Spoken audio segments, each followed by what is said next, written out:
Πόσο χρόνια έκανες πρωταθλητισμό στην ιστιοπλοεία? 20 νομίζω. 20? 20. Δηλαδή σε τι ηλικία ξεκίνησες? Με Pampers. Με Pampers? Έκανε ο πατέρας σου? Έκανε ο πατέρας μου και γκρίνιαζε στην παραλία. Οπότε δεν υπήρχε άλλη επιλογή από το να μπω κι εγώ μέσα σε ένα σκάφος. Και τελικά δεν βγήκα ποτέ. Και δεν έχεις βγει από εκείνη την ημέρα? Βγήκα στα 23 για λίγο. Ναι. Και τώρα προσπαθώ να ξαναμπω. Τι σπούδασες? Μηχανικό στο Πολυτεχνείο. Με στόχο τότε ή ήξερες ακριβώς τι ήθελες? Σίγουρα ήθελες να ξεφύγεις από το να γίνεις προπονητής ιστιοπλοείας ή κάτι αντίστοιχο? Ήθελα κάτι να κάνω, δεν ήξερα τι όμως. Ήταν μια καλή σχολή, οπότε την επέλεξα με στόχο να σπουδάσω και κάτι να κάνω μετά.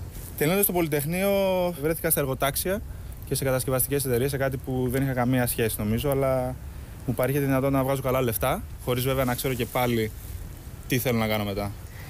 Και το 2010 ίδρυσες τον Ίκαρο. Όχι μόνος μου βέβαια, έτσι. Όχι μόνος. Όχι, με άλλα 3 παιδιά. Καταρχήν, πώς σας ήρθε η ιδέα? Η ιδέα, ναι.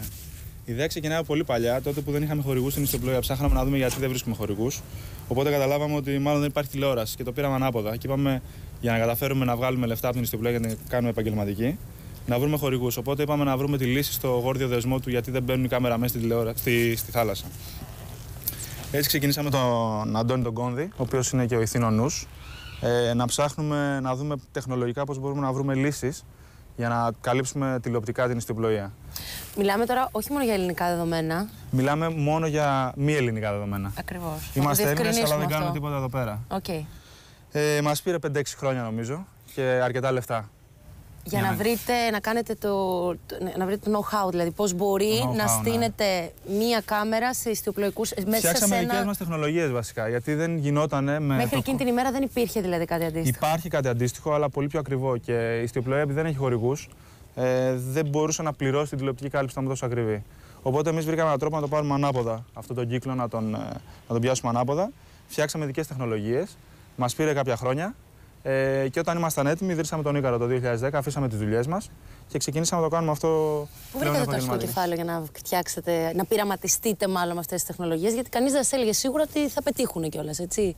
Πρέπει να έχει πολύ στρες εκείνη την περίοδο. Σίγουρα κρατικές επιχορηγήσεις δεν παίζουν γιατί έχουν τόσες καθυστερήσεις που δεν μπορείς να τους εντάξεις σε προϋπολογισμούς ετήσιους.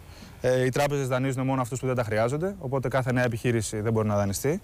Οπότε το μοναδικό που έμενε είναι να δουλεύουμε και οι δύο με τον Αντώνη τον Κόνδη σε δουλειές κανονικές σε ιδιωτικό τομέα, μέχρι να μαζέψουμε τα λεφτά και να το ξεκινήσουμε σιγά σιγά. Άρα μόνοι σας μαζέψατε τα λεφτά? 100% μόνοι μας. Και βέβαια με τους δύο νέους συνεταίρους που είχαμε στην πορεία με τον... Πόσα λεφτά χρειαστήκατε αρχικά?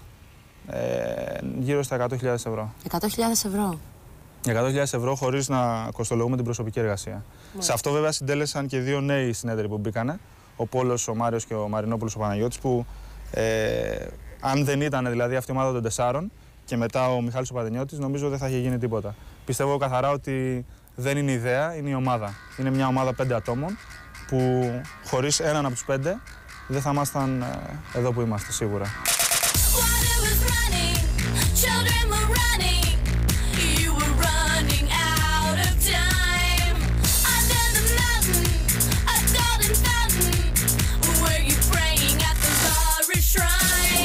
Αυτό που κάνουμε είναι ότι μεταδίδουμε τηλεοπτικά ό,τι υλικό τραβάμε σε περίπου 130 χώρες αυτή τη στιγμή με πολύ γρήγορα αυξανόμενο ρυθμό. Άρα πουλάτε στην ουσία σε τηλεοπτικά κανάλια αυτό που τραβάτε από τους αγώνες κιόλας? Ναι. Ή δεν το πουλάτε, το δίνετε και...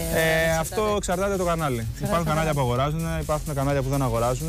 Και κατά πόσο η χώρα έχει την κουλτούρα της? Όλες οι χώρες έχουν την κουλτούρα. Η Ελλάδα απλά δεν την έχει. Μόνο η Ελλάδα δεν την έχει? Μόνο η Ελλάδα. Επειδή έχει πολύ θάλασσα, μάλλον δεν χρειάζεται και την κουλτούρα. Και δεν μας νοιάζει η ιστιοπλοεία, μάλλον. Όχι. Μας αρέσει το σκιβουνού εμείς, γιατί έχουμε καλές πίστες στο βουνό. Ναι, δυστυχώς. Αλλά η Ελλάδα αποτελεί ένα πάρα πολύ μικρό κομμάτι της πίτας παγκοσμίως. Οπότε δεν υπάρχει πρόβλημα στην εταιρεία και στο πώς δραστηριοποιείται. Δηλαδή, είναι λυμμένο το πρόβλημα δεδομένου ότι υπάρχουν χώρες με πολύ μεγάλη ζήτηση στην ιστιοπλοεία.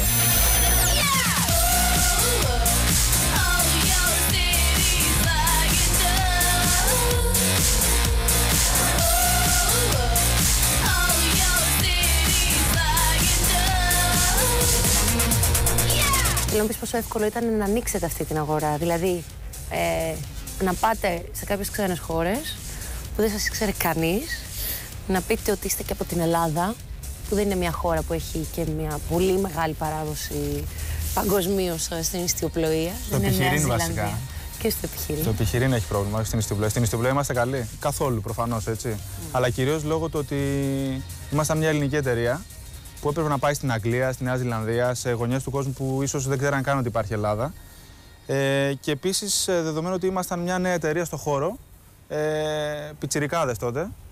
Και όλο αυτό ήταν ένα στοίχημα. Στην Για αρχή πες μου για το πρώτο σου ταξίδι. Το πρώτο μου ταξίδι ήταν στην Ιταλία. Νομίζω ότι όταν έχω εφιάλτες, μάλλον μερικές φορές είναι από αυτό το ταξίδι. Δεν δούλευε τίποτα. Έβρεχε κάθε μέρα, είχε κρύο. Πείσατε τους Ιταλούς δηλαδή να σας δοκιμάσουν σε αυτούς τους αγώνες? Τους εαυτούς μας δεν πείσαμε τότε. Οι Ιταλοί πιστήκαν, εμείς καταλάβαμε ότι μάλλον δεν γίνεται. Και γενικώς από τότε και για 2 χρόνια. Απογοητευτήκατε δηλαδή τότε. Ναι. Από τότε και για 2 χρόνια νομίζω ήταν πολλές φορές που καθόμουν για να ρωτιόμουν μόνος μου στο σπίτι μου εάν έχω κάνει μεγάλο λάθος ή όχι. Τώρα πια όμως δεν το αναρωτιέσαι. Τώρα αναρωτιέμαι πώς θα σιγουρέψω ότι δεν έχω κάνει λάθος. Δηλαδή πώς θα διατηρήσουμε τα κεκτημένα σαν εταιρεία.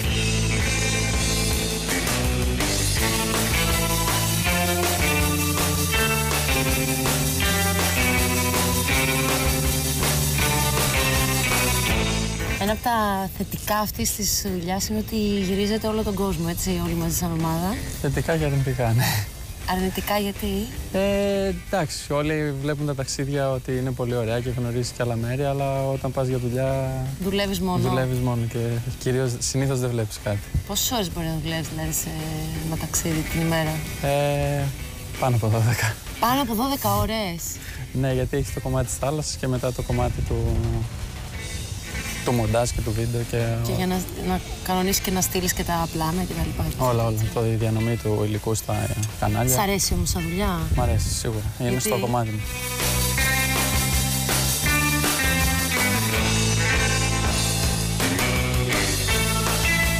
Γυρίζεις από την Ιταλία με πεσμένα τα φτερά.